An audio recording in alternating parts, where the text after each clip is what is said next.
that point, some people will remember our first brand was actually Lasso Events. And Lasso, the entire intent behind Lasso was to be a conduit for volunteer work. Find the groups that needed and were dependent on volunteers, and then go find the groups or individuals that wanted to serve.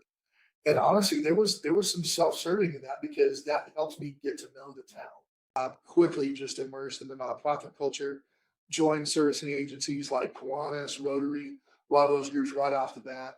Part of the story that a lot of people don't know is that in some of the last days of the Nazarene Church, they actually made an official name change.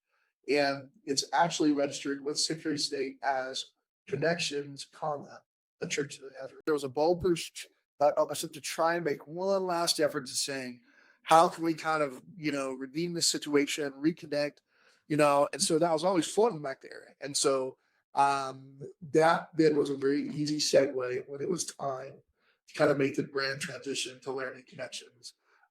And that's got a whole story to it too, how that morphed from the volunteer work then into discovering what we now call our gap services. And that's how we exist now.